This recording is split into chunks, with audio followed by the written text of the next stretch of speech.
Olá, irmãos, graça e paz, tudo bem com vocês? Eu quero dar alguns exemplos para vocês dentro do livro de Jó, do porquê que nós, às vezes, ouvimos o livro, lemos e não entendemos. Eu tenho que dar alguns exemplos mostrando na tela do celular, e eu vou fazer hoje dessa maneira. Porque se eu não fizer isso assim, do jeito que eu estou fazendo agora, na hora que eu for gravar o podcast, que tem estudos maravilhosos dentro do livro de Jó, eu vou ficar tentado a falar essas coisas aqui que estão no papel, vou ficar tentado e vai atrapalhar o podcast, vai ficar muito grande. Então no podcast eu quero deixar a mensagem lisinha, sabe? Sem ficar comparando traduções, explicando o porquê, dos porquês. Então eu tive a ideia de fazer esses vídeos à parte. Não é uma boa ideia? E é o seguinte, amanhã eu vou gravar os estudos do podcast. Eu já arrumei ali o cenarinho, dá para ver? Tá meio que arrumado, né? E o podcast vai facilitar a minha vida e vai facilitar a vida dos irmãos. Não é só questão de facilitar a minha vida, o meu trabalho é esse. Mas é a questão de que eu percebi... Deixa eu comentar algumas coisas antes de dar os exemplos, tá? Eu vou mostrar a tela do celular para vocês. O vídeo vai ser mais curto, mas deixa eu falar algumas coisinhas antes. O podcast, ele é muito bom. Eu percebi que muitos irmãos não têm tempo para ficarem o tempo todo olhando, sabe, você ali num estudo grande, a não ser que o estudo seja visual, tenha uma lousa ou um mapinha mental e que requer atenção. Mas na maioria das vezes, não tem estudos assim. E as pessoas não têm o tempo para ficar olhando o tempo todo estudos, olhando o seu rosto, olhando o cenário. É agradável ir no parque gravar, eu gosto, as pessoas que vão assistir o estudo também gostam, mas nem sempre dá certo. Então, é bom usar a estratégia, e o podcast é uma estratégia. Então, vou trabalhar com ele, porque eu mesmo gosto. Eu, quando vou escutar qualquer outra coisa, eu coloco o fone e vou lá lavar a louça, vou arrumar a roupa, vou fazer qualquer outra coisa, e estou ouvindo a palavra de Deus, porque se não fosse assim, eu estaria perdido nos estudos. E eu escuto os meus próprios estudos também assim. Então, a melhor hora de você ouvir um podcast, sem dúvida, é numa caminhada. É onde você retém mais as informações. Mas, quando não dá, então você vai arrumar a casa, fazer as coisas e vai ouvindo a palavra de Deus. Tanto a Bíblia narrada, que é importantíssimo estar ouvindo, como estudos bons, como esses que eu estou gravando do livro de Jó e vou continuar gravando. E os estudos que eu vou gravar amanhã, eles vão ser baseados em 2 pontos. No que eu estou ouvindo todos os dias e nos comentários de alguns irmãos e irmãs que comentaram nos vídeos anteriores. E eu percebi a importância dos comentários. Eu sei, tem comentários que ali te atormenta, sabe, irmãos? Tem pessoas que vêm nos comentários para te atormentar. Você sabe disso.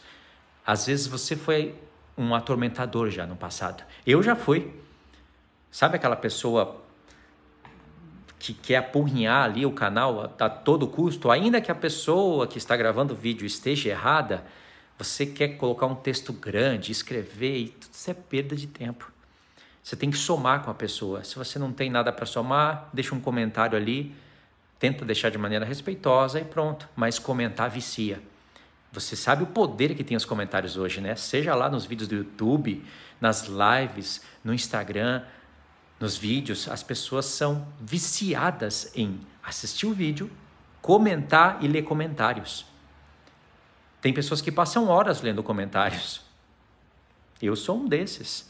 E você se perde nos comentários. Muitas vezes o vídeo está ali, mas você está ali nos comentários. E se você for uma pessoa atenta, saber quanto tempo você está gastando ali no vídeo, nos comentários, você consegue boas informações. Qualquer coisa que eu vou pesquisar, seja qualquer coisa, eu olho os comentários para ver o relato das pessoas. Então a gente aprende, e através dos comentários eu aprendi bastante. Eu percebi coisas que eu não havia percebido, me chamaram a atenção, ouvindo a palavra. Alguns irmãos fizeram umas perguntas, eles não tinham as respostas, mas eles fizeram as perguntas baseado no estudo.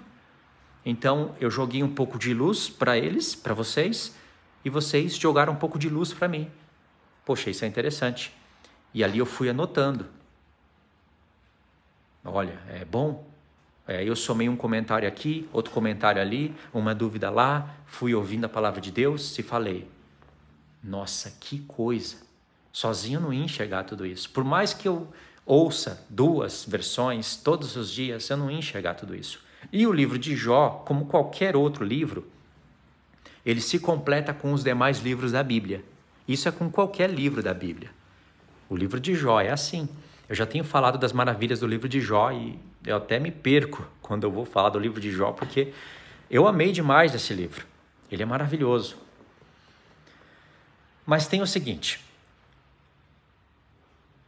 o livro de Jó, como eu escutei bastante em 2 versões, eu acabei percebendo tantos erros de tradução, irmãos, que vou falar para você, se você não tiver a fé firme, se for uma pessoa nova na fé, que não entende o porquê que acontecem essas coisas, a pessoa desanima. Porque parece, às vezes, que você está lendo um outro episódio. Aí você se pergunta, por que mudaram tanto assim os textos? Da onde surgiram tantas coisas assim que acabam alterando o sentido do texto? Em outros momentos te oculta a revelação. E eu já mostrei muito disso no canal.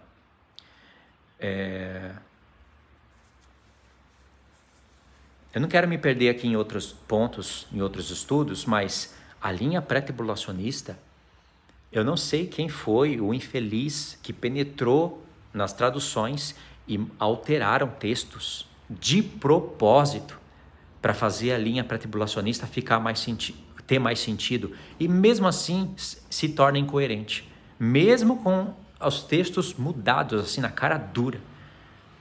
Eu já mostrei isso no canal. A linha calvinista também fez isso. Tem um pouquinho de cada dedo humano na Bíblia, mas para isso que existe o grego, o hebraico preservado até hoje.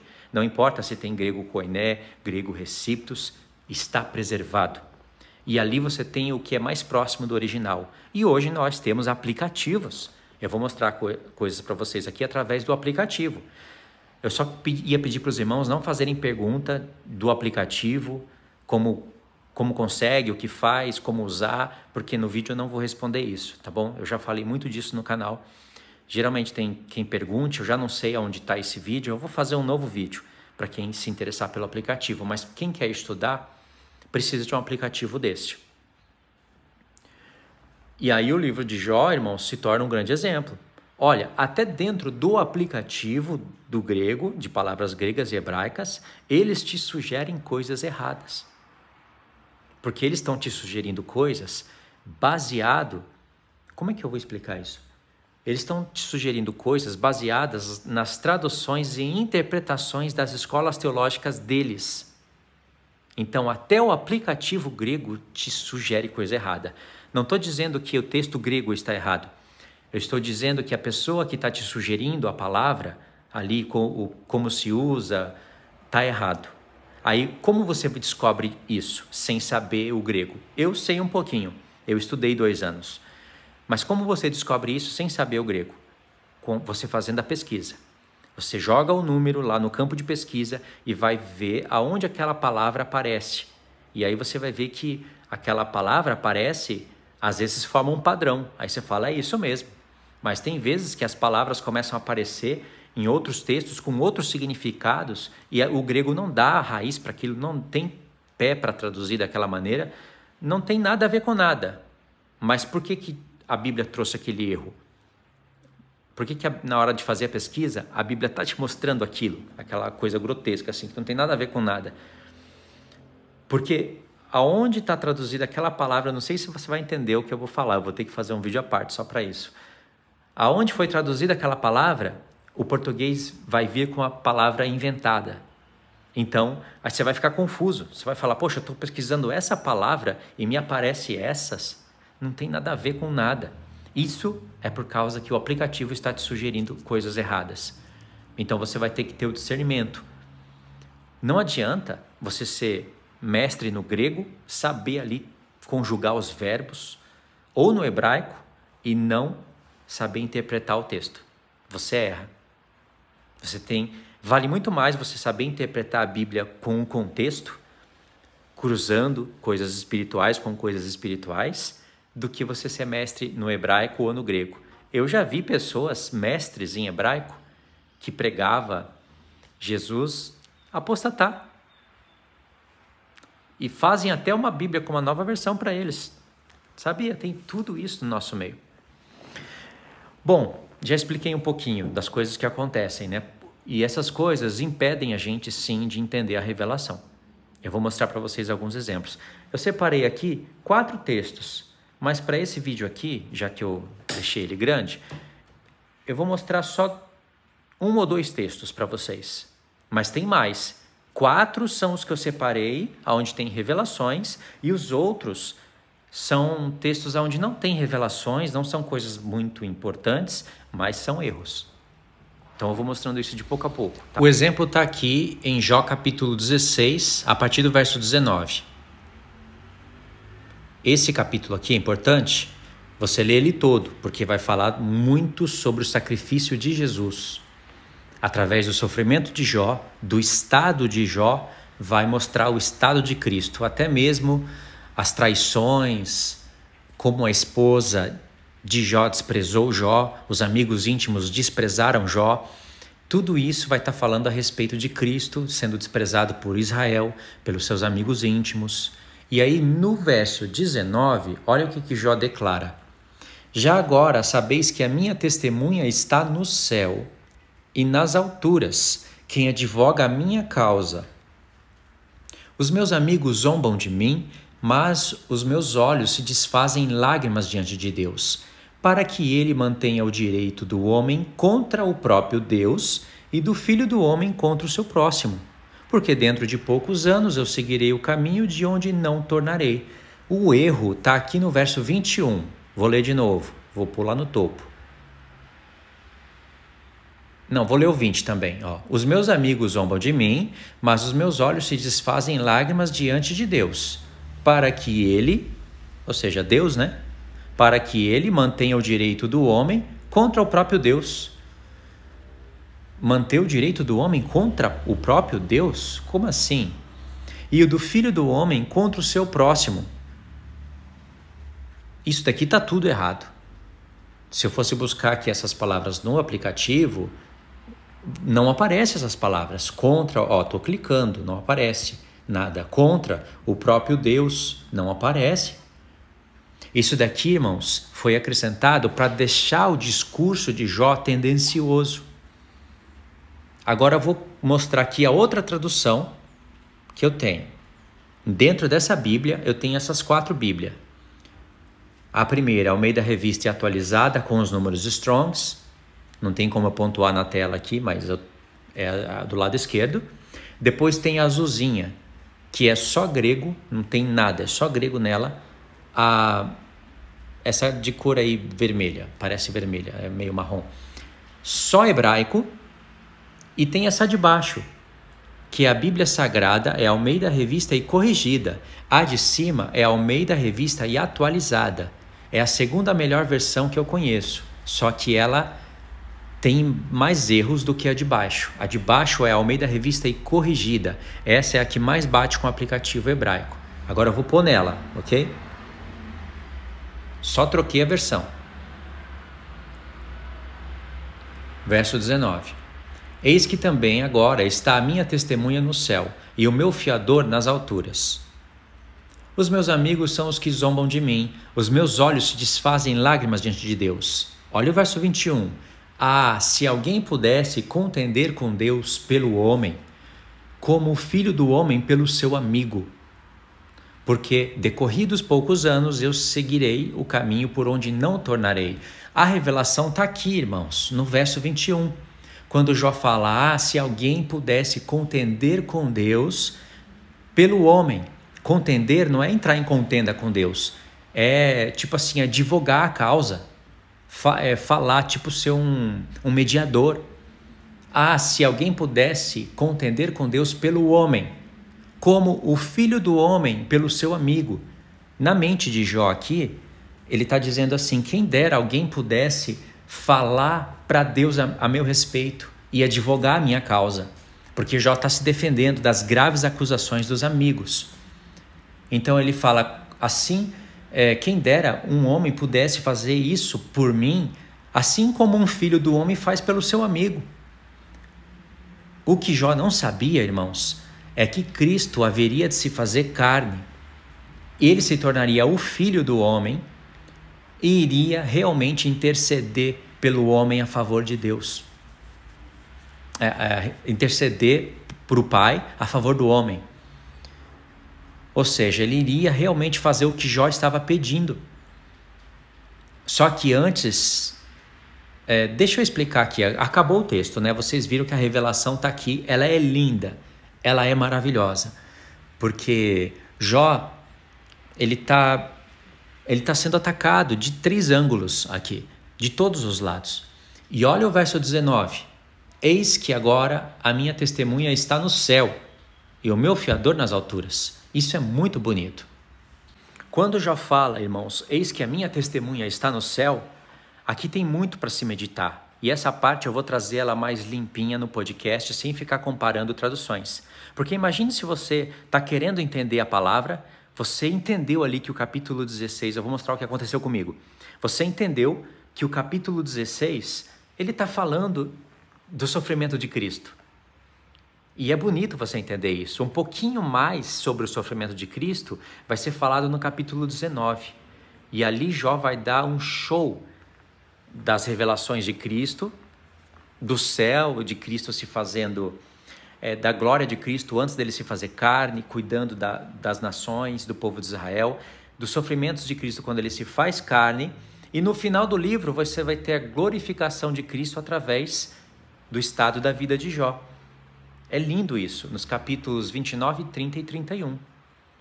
Então você vai ter um pouquinho no 16, mais um pouquinho no 19 e uma expansão dessa revelação nos capítulos 29, 30 e 31.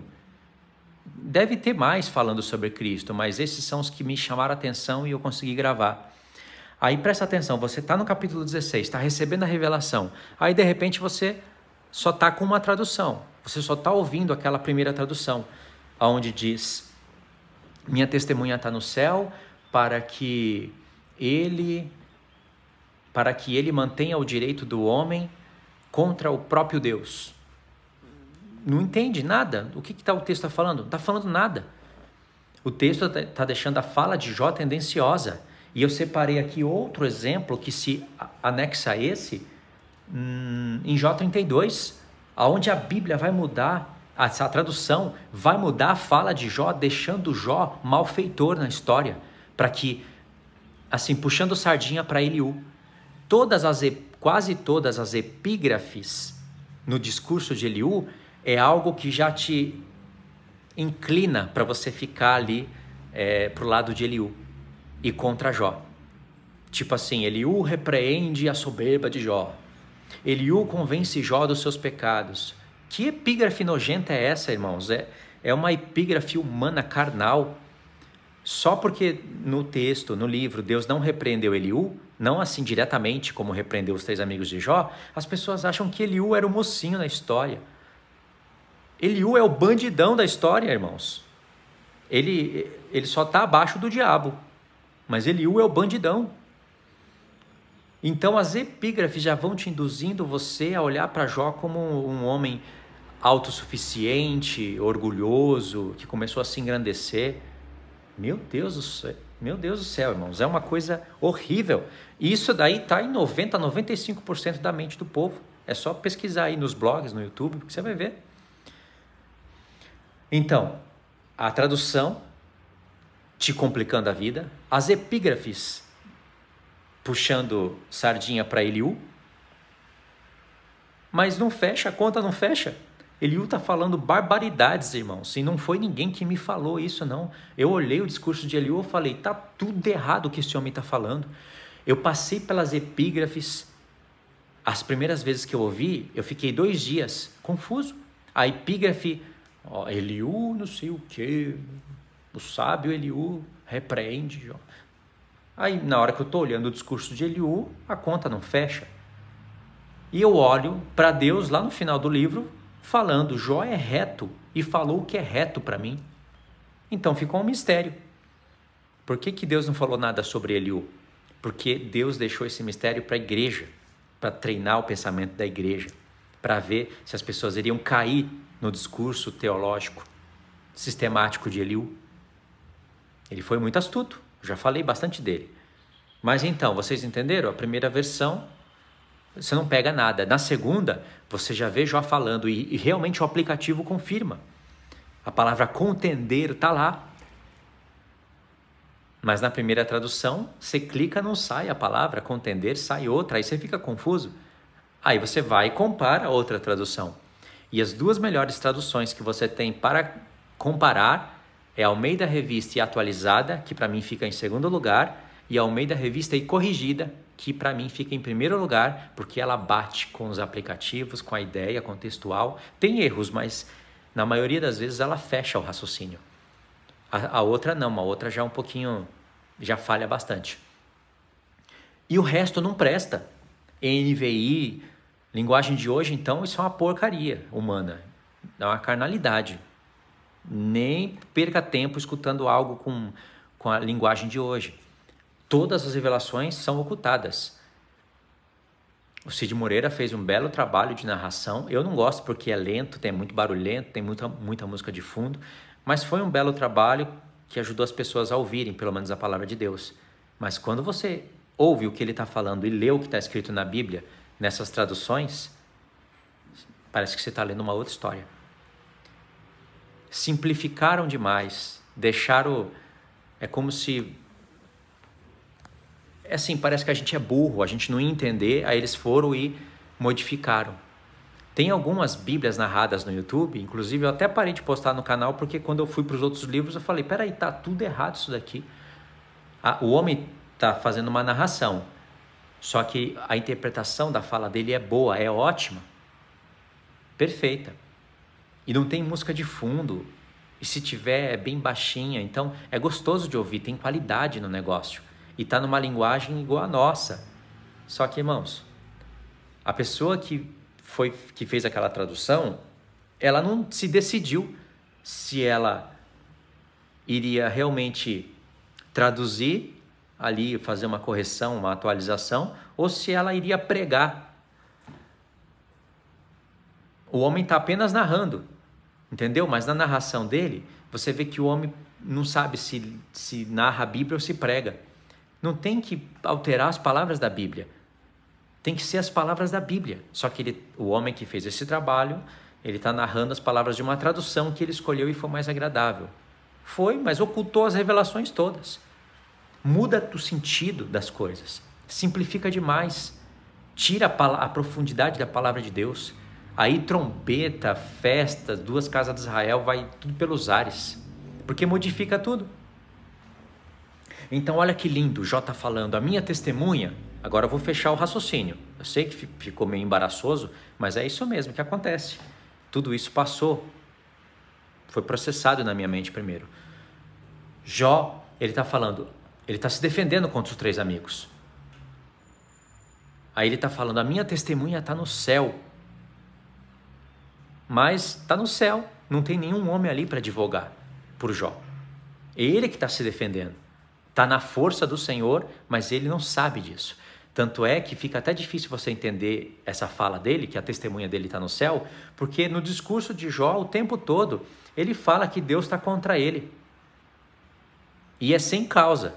Aí os amigos de Jó escutam isso e falam, você tá achando que Deus é injusto? Que Deus ele não olha para a causa do homem? Aí os amigos de Jó começam a engrandecer a Deus, mas Jó, ele vai e mostra que os amigos deles não estavam fazendo corretamente. Porque Jó não estava atribuindo injustiças a Deus. Jó estava falando, se Deus quer fazer isso com alguém, ele faz, não tem jeito. Ainda que eu fosse justo, eu teria que pôr minha mão na boca. De 1000 coisas que Deus me perguntasse, eu não poderia responder uma sequer. Tem um episódio lá que um amigo de Jó fala, quem dera Deus abrisse a sua boca e falasse com você para te mostrar os tesouros da sabedoria e mostrar o seu erro. O que aconteceu? Depois que o bandidão falou, Eliú, Deus chega e fala, quem é esse que está obscurecendo, que escurece os meus desígnios com palavras sem conhecimento? E Deus abriu a boca e falou com Jó. E parece que Deus está repreendendo Jó, né? Nos discursos, as epígrafes induz você a pensar que Deus está repreendendo Jó, mas Deus não está. Deus está contrariando os 3 amigos de Jó e principalmente Eliú o tempo todo. E Deus ainda humilha mais ainda Eliú, porque Eliú é como se não tivesse, Deus não conhecesse Eliú. Os 3 amigos de Jó agiram como loucos, falaram como loucos, eles disparataram. Teve um certo momento que eles não falavam mais nada com nada, só ficava fazendo discursos teológicos. O mais sagaz entre os 3 era Elifaz. Eu vou explicar o porquê nos vídeos. Ele foi um influenciador dos outros 2. E há uma sequência exata nos discursos. Fala um, Jó vai e refuta. Fala o segundo, Jó vai e refuta. Vem o terceiro, Jó vai e refuta e volta na mesma ordem. E quando você olha, é Jó refutando extraordinariamente um por um, naquele estado. E aí você vê que um está defendendo o outro, mas no discurso geral, os 2 estão defendendo Elifaz. Elifaz foi o gerente do negócio e tem uma explicação do porquê disso. E Eliú ficou de bituca. Tudo que Eliú achou bonito, que achou lógico, que foi proveitoso, tanto nas falas de Jó como na fala dos 3 amigos, Eliú pegou. Ele filtrou tudo e trouxe para um discurso mais sistemático. Bandidão, irmãos. Então, nessa segunda tradução, fica difícil você entender. Jó está falando que Deus está contra ele, mas é sem causa. Jó não está falando que Deus é injusto. Os amigos de Jó que estavam distorcendo a fala de Jó, mesmo não havendo motivo para isso.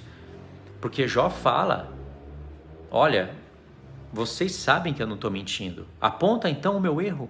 Aponta qual que é o pecado. Aí vinha os amigos de Jó com discursos teológicos.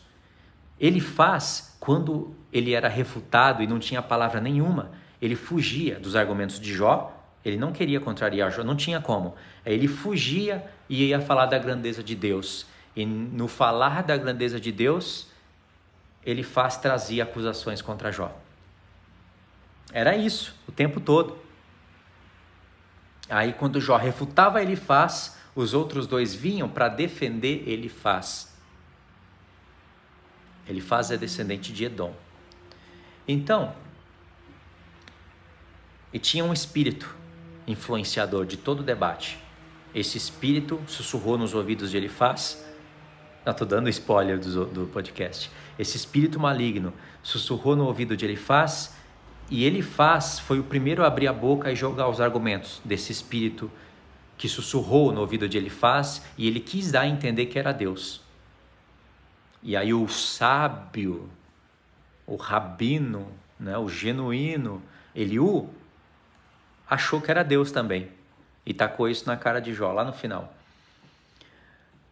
Quebraram a cara, porque esse espírito é maligno, mas pode ver que o debate todinho foi influenciado por esse espírito que sussurrou nos ouvidos de Elifaz antes mesmo de acontecer tudo. E aí existe um projeto por detrás de tudo isso. Por isso que eu falo que o livro é maravilhoso. Então, Jó não sabe do que está acontecendo. Ele falou palavras sem conhecimento, sim. E eu já dei alguns exemplos do que Jó falou sem conhecimento. E um dos exemplos é esse, sem causa. Não, havia uma causa, sim. Mas Jó achava que era sem causa. Se Deus é justo, ele não pode fazer tudo aquilo contra Jó sem causa. Tem que ter uma causa.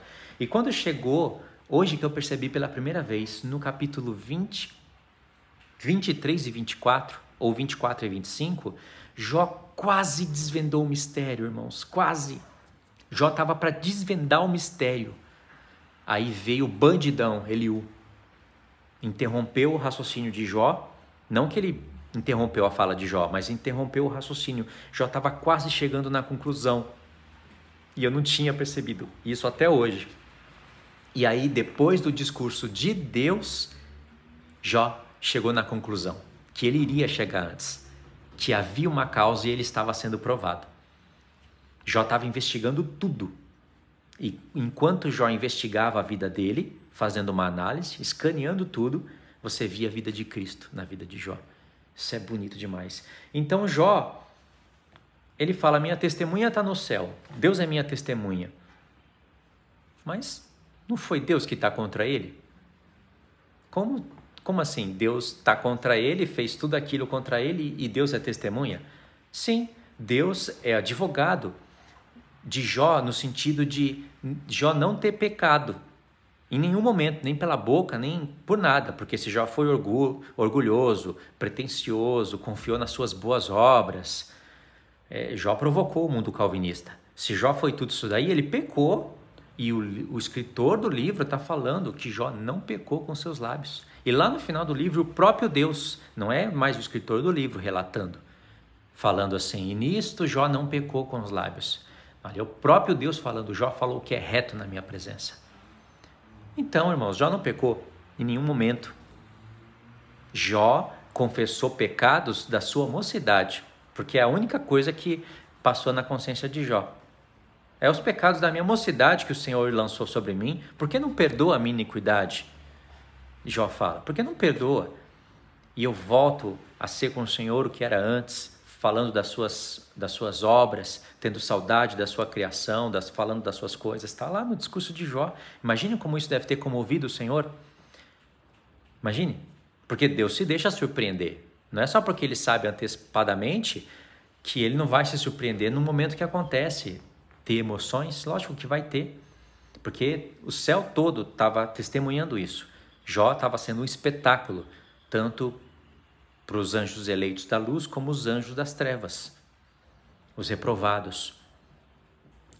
Então, coisa linda estava acontecendo. Jó era um filme. O livro de Jó, o acontecimento ali no tempo, na passagem do tempo, na vida de Jó, foi um filme para o céu assistir.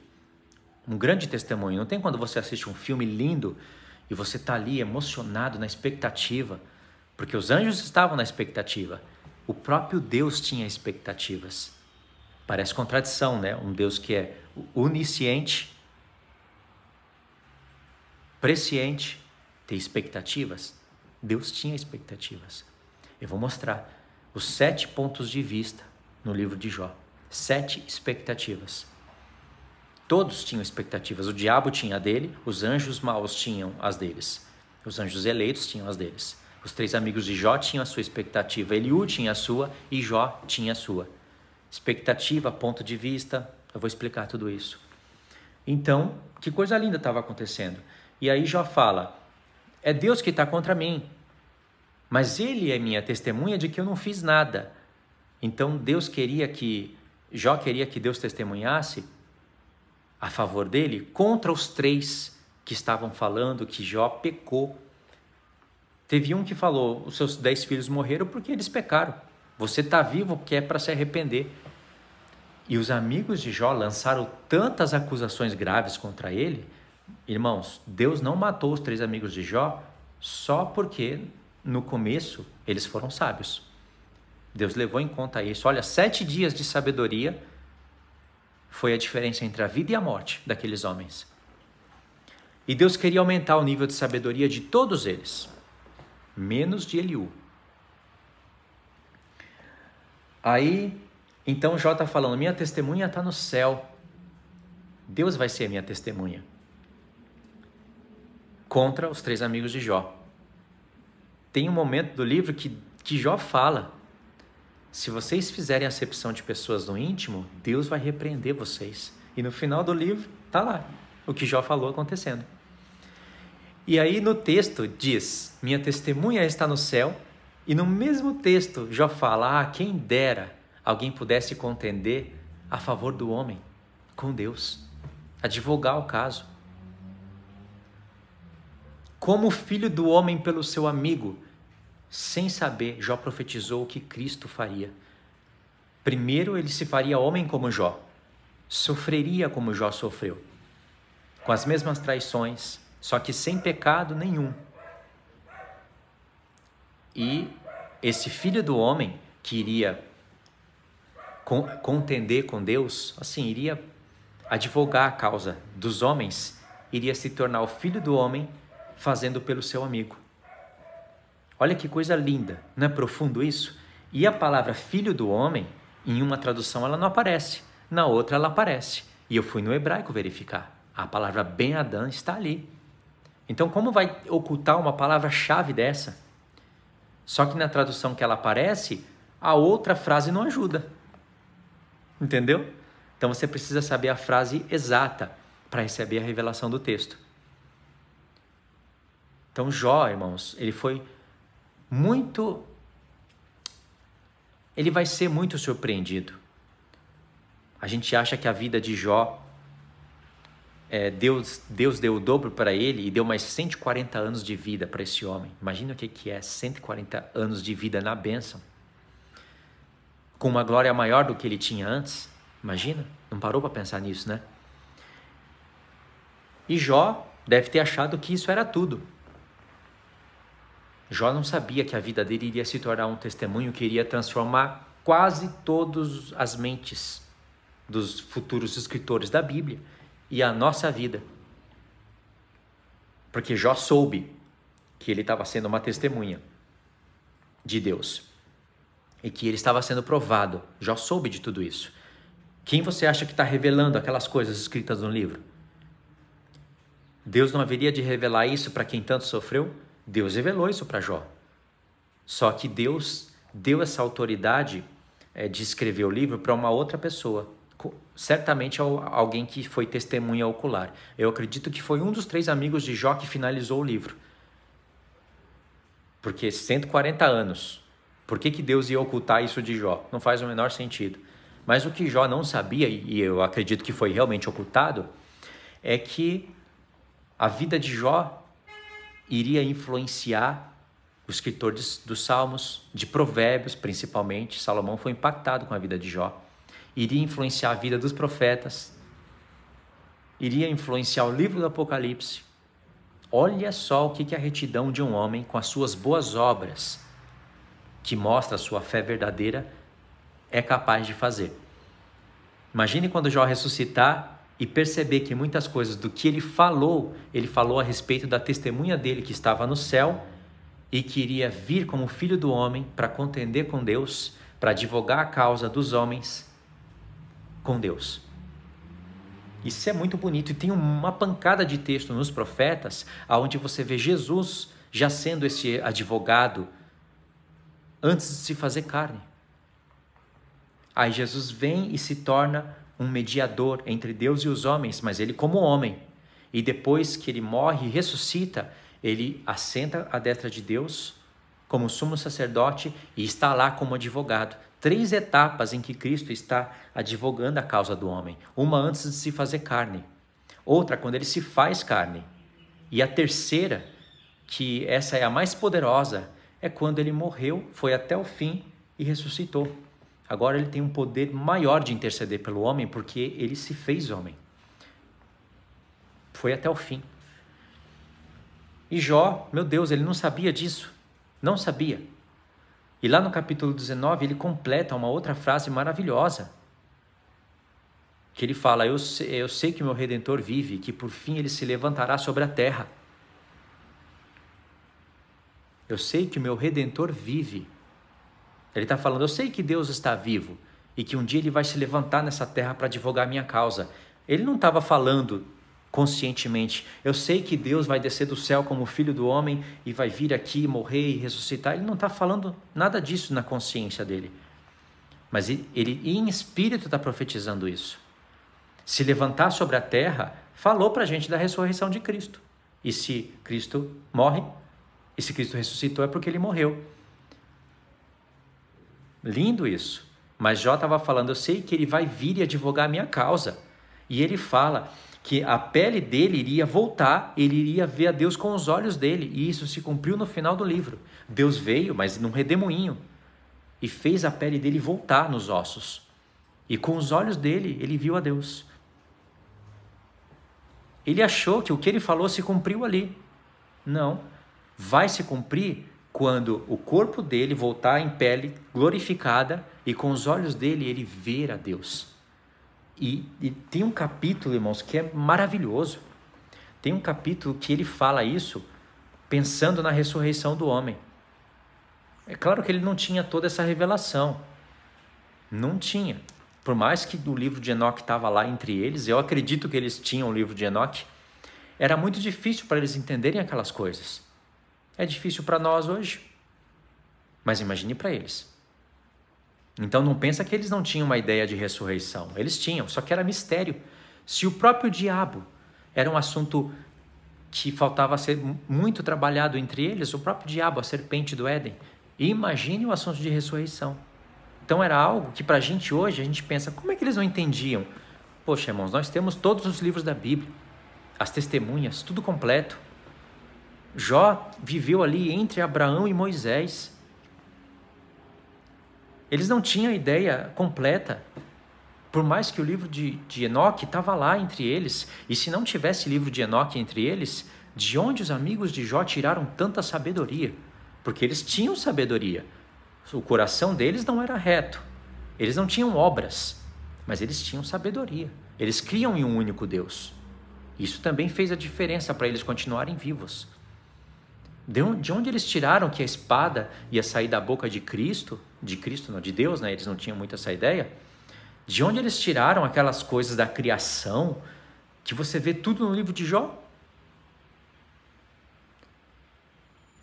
E as duas bestas do livro de Jó? Leviatã e Bemote. Está no livro de Enoque, com os mesmos nomes. Então, se não tinha o livro de Enoque ali para eles, eles eram iluminados no quê? Aí muitas pessoas não sabem disso, obviamente, não sabem nem o tempo em que o livro de Jó foi escrito. Você vai escutar alguns vídeos no YouTube, aí você vai ver algumas pessoas morrendo de medo de falar e já jogando a culpa, se errou, foi os estudiosos, foram os teólogos. Aí eles falam, os estudiosos teólogos, eles afirmam, tem um consentimento mútuo de que o livro de Jó muito provavelmente foi escrito na era patriarcal. Irmãos, no capítulo 1 e o capítulo 2 de Jó está declarando o tempo do livro de Jó, os descendentes, tudo. Poxa, lê e medita. E isso faz a diferença na hora de você interpretar o livro de Jó, porque não tinha Torá escrito. Eles não tinham Torá. Eles tinham o que era falado por boca e ouvidos. Relatado, sim, Adão escreveu. Adão não ficou só falando, Adão escreveu, Noé escreveu, só que não tinha ainda algo compilado e dado pelo próprio Deus assim para o povo, como aconteceu no Sinai. Assim, falando, essa é a Torá. Não tinha. Por isso que Jó fala no final do livro, antes eu te conhecia de ouvidos. Agora os meus olhos te veem, é diferente. Isso muda a interpretação. Ajuda você a entender. Porque agora você começa a pensar de onde eles tiraram tantas frases que só apareceriam futuramente nos profetas. Mas, se você estuda o livro de Enoque, você vai saber que todo o discurso deles, ainda que distorcido, não com boas intenções, mas eles engrandeciam a Deus. Falavam que Deus ia eliminar os pecadores, ou seja, as coisas que Enoque profetizou. Enoque já havia profetizado do juízo. Se eles não tiraram do livro de Enoque, tiraram de onde? Então, quem estuda o livro de Jó corretamente, profundamente, jamais vai falar que o livro de Enoque é apócrifo. Tá bom? Então vocês entenderam, né? Eu dei só um exemplo e fiquei rodeando nesse exemplo. Jó 16, mas tem mais um em Jó 21, Jó 32, tem um em Jó 14 também, tem. E tudo relacionado com erros de traduções, epígrafes tendenciosas, que impede a gente de entender o que já não é tão fácil de entender. Mas olha aí, não é tão fácil, mas eu entendi. Entendi, sim. Pesquisei, alguns irmãos ajudaram, o próprio Márcio, a gente conversou bastante, mas eu fiz minha parte e entendi. Entendi o porquê, por que acontecem essas coisas, entendi tudo. Entendi muito mais coisas que eu vou falar para vocês no podcast. Tá bom, irmãos? Esse vídeo eu arrumei aqui a luz ali na frente, assim, o cenário para gravar, e falei, vou gravar isso daqui em 15 minutos no máximo. Olha aí o tempo. Mas tá bom, irmãos. deixa os comentários, que aí eu vou lendo de pouco a pouco, tá bom? Se você não entendeu, também deixa o comentário que eu vou analisar. Tá? Fiquem na paz então. Deus abençoe.